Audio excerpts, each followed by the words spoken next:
unanimously. The next item is a public hearing, which is a joint item with the City Council Agenda Item 6A. This is a resolution. Or five. Oh, you're on City Council, Nora? No, well, I'm going down Gotcha, the correlation with it. Gotcha. Okay, but, okay. This is a resolution of the redevelopment agency approving an agreement relating to the purchase and sale of property, defeasance of bonds, and termination and amendment of agreements between the Emeryville Redevelopment Agency and Emery Bay 2 Associates, LP, for property located at 6401 Shellmound Street. And this is in conjunction with the City Council Agenda 6A. Go ahead. Good evening, Chair Davis and agency board members. This item concerns the proposed... Pardon me. Ask him to go downstairs, please. Or close the doors.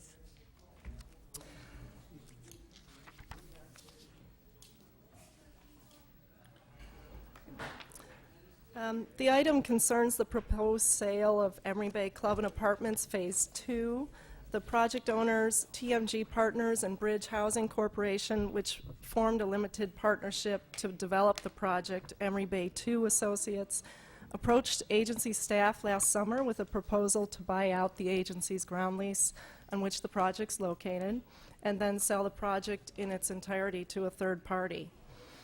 In 1991, Emery Bay 2 entered a 75-year parcel lease with the agency, as well as several other agreements relating to the agency's loan of multifamily housing bonds that financed a portion of the project. The ground lease provides that 20% of the total 260 units in the project are reserved for very low-income households, and this requirement is also codified in the regulatory agreement, although the termination date in the agreement is the end of the qualified project period, which is defined by the bonds. It's year 2020. A housing assistance pledge agreement, which secures the bonds, also provides for the owner to provide an additional 20% of the units at low income if it was economically feasible. These are called the additional affordable units in the loan documents. So overall, 40% of the units are reserved for very low and low income households. In 1998, the project was refinanced and all these documents were amended at that time. The ground lease parcel is comprised of two parcels that the agency acquired in the late 80s and in 1991, and these are shown in your attachment 1. Emery Bay 2 would like to simplify the ownership structure on the project to sell the project and has offered $5.7 million of the sales proceeds to the agency for the purchase of the ground lease parcel. As is allowed by right in the project loan documents, it's expected that the bonds in the project will be defeased by the subsequent buyer to eliminate certain restrictions connected to that.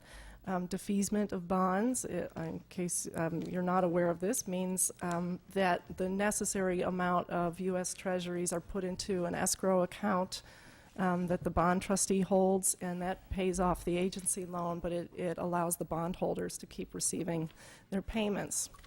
Does that escrow account earn interest?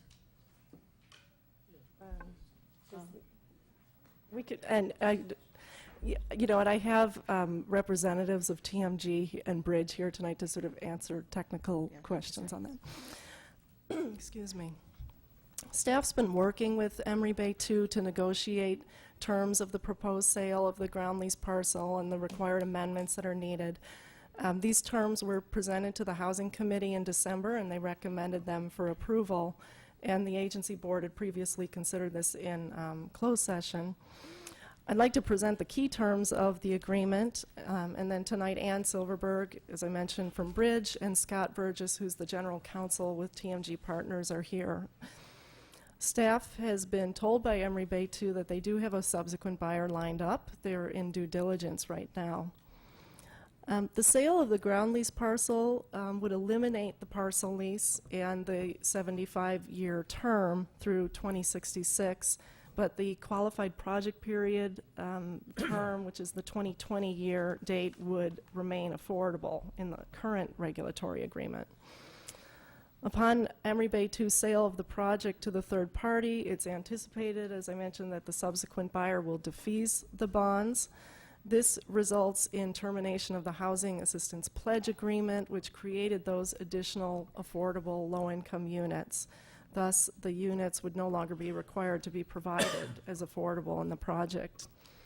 The agency does not have the authority through the existing loan docs with Emery Bay 2 to prevent the defeasement, and we don't have control over the elimination of these units. The key terms, as I mentioned before, they would pay us $5.7 million. Full payment would go into the low mod housing fund right at close of escrow for future projects. The subsequent buyer would enter into a first amendment to the regulatory agreement, and we've negotiated resetting the clock on the very low-income units for 55 years from the close, which corresponds with the redevelopment law. So it's 42 years beyond that 2020 date. The subsequent buyer would assume certain obligations relating to the additional low-income units, and those are outlined in Exhibit U of the agreement. I handed out, or you should have on your dais, some revisions to some language to clarify the timing of requirements of the subsequent buyer on this, so hopefully you have that. It's pages 11 and 12 of the purchase and sale agreement, and then Exhibit U, the pages 1 and 2 of that. The subsequent buyer will be required to provide 6 months advance notice of the first rent increase from the date that the bonds are defeased, because that's the action that is triggering the elimination of those units. It said close of escrow in the document, so we just corrected that to defeasement. The second is the subsequent buyer will be required to allow extensions on the lease of any unit if the lease expires less than in that 6-month time frame. The subsequent buyer will be required to allow the tenant to terminate his or her lease without penalty.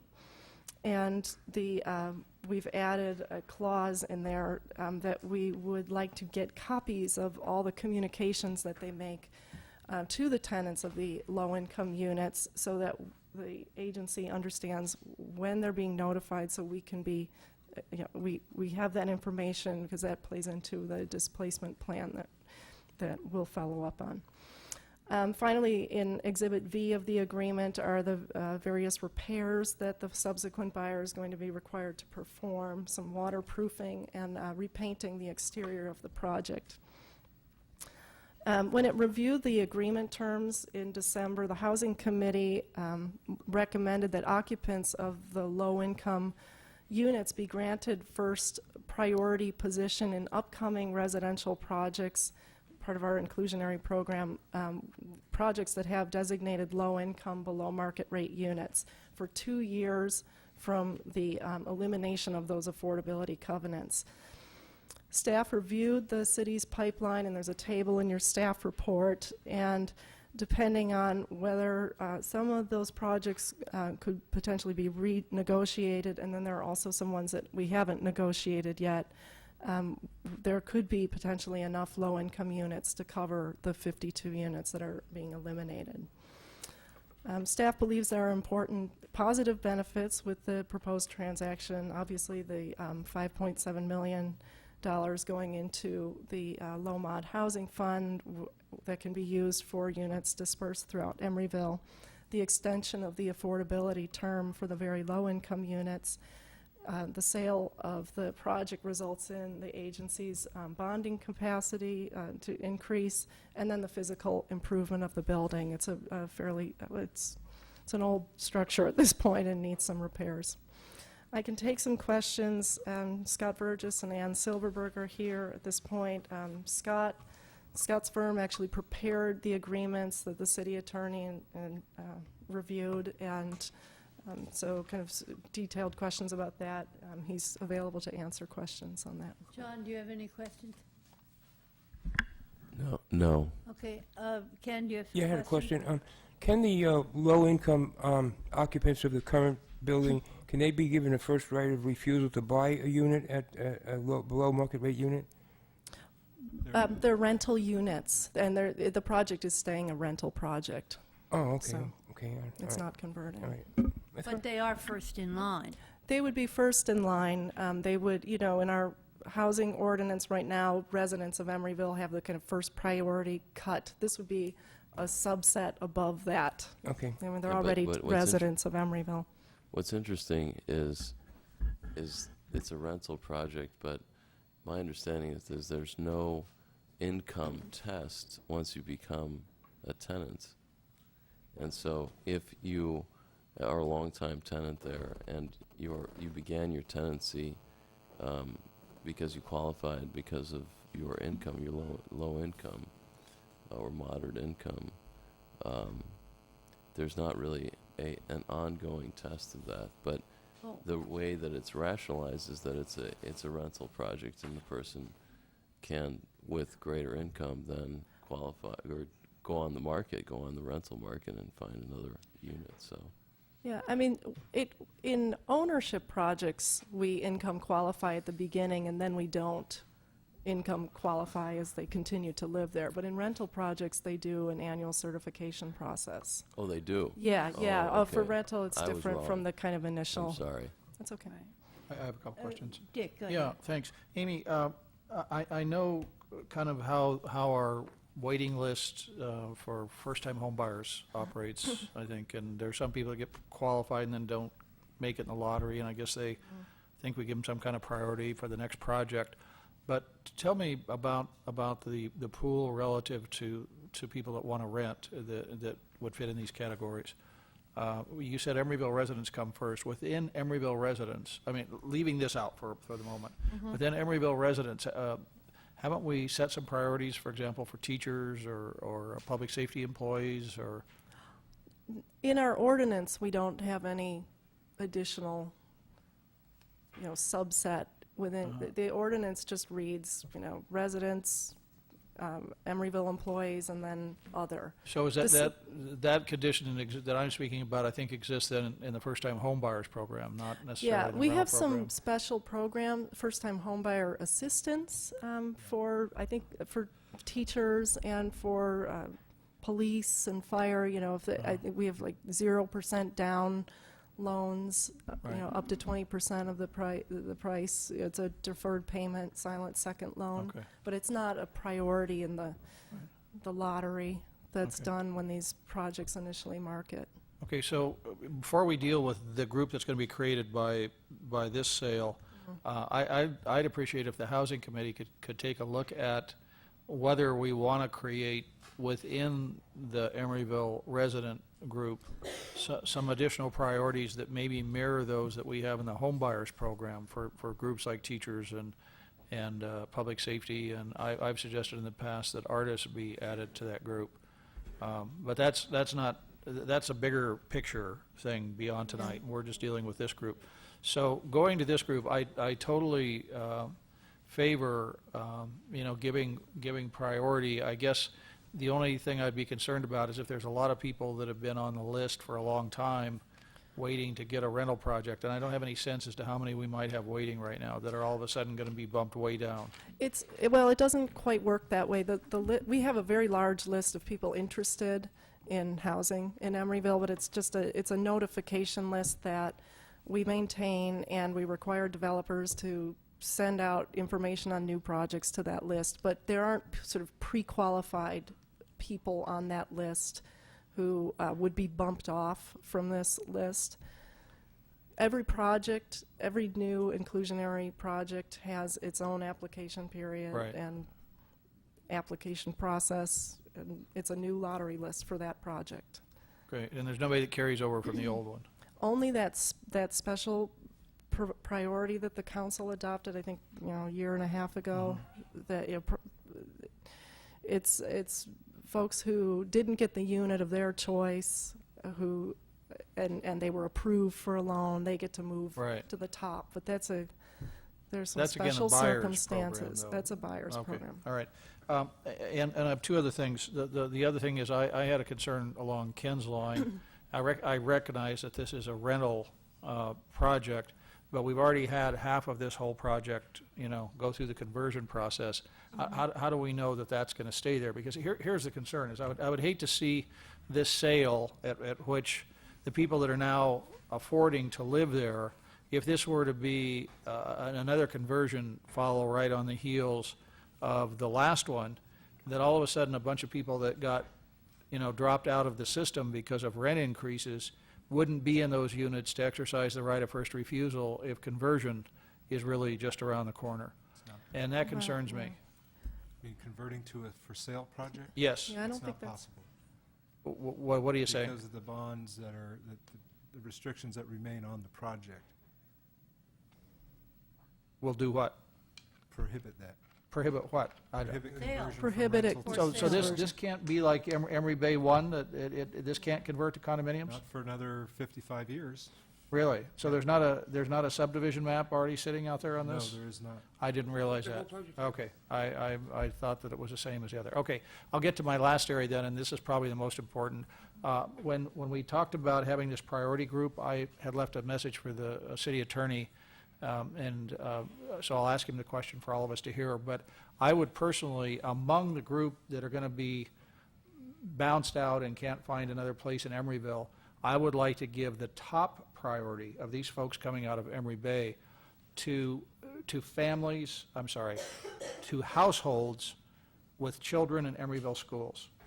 Out of everybody that gets bumped, I'd like them to be the first priority. And Mike, I understand that legally we can do that. I think you can. It's really an issue of, the Fair Housing Act, which does have restrictions on preferences, but those are generally preferences that are based on, race, national origin, religion, sex, and then also familial status. And the familial status is when there are restrictions based on the fact that they have children under the age of 18. They're then restricted from housing. But I think what you want to do is provide a preference rather for those who do have children. And so I think we can work something Okay. into that. Well, I know we've got a public hearing thing to go through, but what I would ask at the end of that, I would like to ask my colleagues to first support the idea of creating the priority for the people that are going to get bumped out of this project. But I would like them to also go along with the idea that households with children in Emeryville schools among that group get the highest priority. What is the scenario of someone being bumped out? What is that scenario? Well, what I see happening is that rents are going to get raised, and people that have been protected in these low-income units are all of a sudden not going to be protected as the rents go up. And they're going to be looking at leaving Emeryville, because as many as are, the indications are here that are going to be bumped, that are not going to be able to stay, there aren't enough comparable units for them to move to in the city of Emeryville. So we're going to lose. Comparable rental units. Pardon me? Comparable Right. rentals. Right. Okay. Right. So if rent is raised, then someone who moves out, the point at which they move out will not necessarily correspond with the point at which, and you're imagining this is a ownership unit that they get preference for. Is it rental? No, unit? rental units. Okay. Rental. So Yeah. at the point that they have to move out because rent increases, there's not a rental unit that is an affordable unit. So then, so they would have to move elsewhere, right? And so they get first preference to move back When the into unit opens Emeryville. up, if there isn't one at the time, right? Okay. Would What is? Let me just ask the staff. What is the likelihood of that scenario? I have a question actually too. The way the staff wrote it is that the tenants would get preference in both ownership and rental projects upcoming, not just one or the other.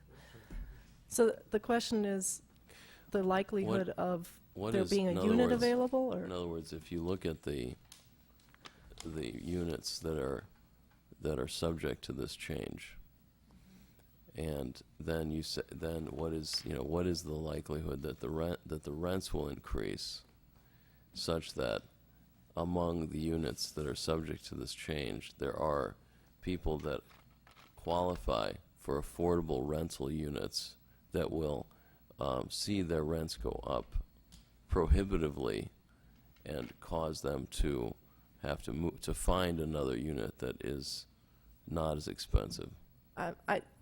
I'm assuming that the rents are going to be increased on all of those, the 52 units, to match up with the market, and that's certainly greater than the low-income rents. So I would assume it's going to be a problem for Okay. those 52 And so we're confident that the households. 52 units are people that qualify for affordable unit. Oh, yeah, Yeah, okay. I definitely. Okay. And I think they would like to be able to go into another affordable situation, whether Right. it's rental or owner, if they have the resources. I would want to expand it to, I forgot, would want to expand it to Both. purchasing also, to Okay. both rental and purchasing. I'll wait and make that as a motion after we do the public hearing. Do you have any questions? I don't. I might say we discussed this extensively at the Housing Committee, and the Housing Committee unanimously endorsed it to the council. Michael, can I open the public hearing for both the agency and the city Yes. at the same time? All right, the public hearing is open for both the agency and the city. Anybody going to come forward to speak? The public hearing is closed. What is the, would you repeat your request, Dick? Yes, I would move that we do allow the people that,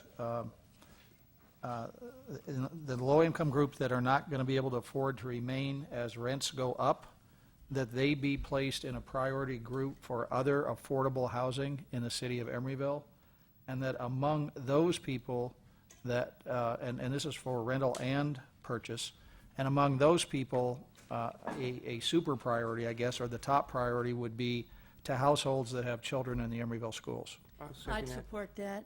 Does everyone support that?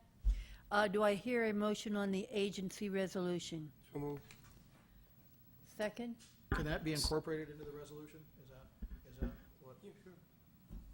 You want your condition into the resolution? Is there any reason not to do that? As a whereas or something? No, it would be resolved. As a result. We can certainly do that. I mean, I think it's in is there provisions in the agreement that we talk about?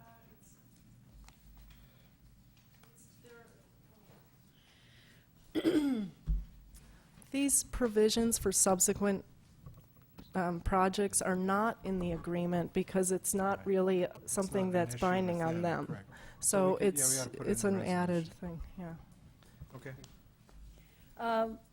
So we have a motion and a second on the agency resolution. Call the roll with the addition of Councilmember Cassis's suggestion. Call the roll, please. This is both agency and council, Separately, please. separately. Agency Member Bukowski. Aye. Agency Member Fricke. Aye. Agency Member Cassis. Aye. Vice Chair Atkin. Aye. Chair Davis. Aye. Do I hear a motion on the city I'll resolution? move, Second, I'll move move. the city resolution. Do I have a second here? Call the roll, please. And that'll have the same conditions added. Same condition. Okay, Councilmember Bukowski. Aye. Councilmember Fricke. Aye. Councilmember Cassis. Aye. Vice Mayor Atkin. Aye. Mayor Davis. Aye. If I may just make a comment Yes. just on this issue. As people may be aware, I serve on the Alameda County Housing Authority as a housing commissioner, and this particular project, at least at one point in time, had, I think, our largest cluster of Section 8 housing vouchers, recipients of anywhere in the city. So I'm not sure exactly how this particular group will be affected because theoretically they go into places with market rate and the way that HUD subsidizes it is they make up the difference from 1/3 of their income to what the landlord is charging for rent. But I just wanted to make people aware of that this particular project had a concentration of Section 8 holders. Moving on to item 7A,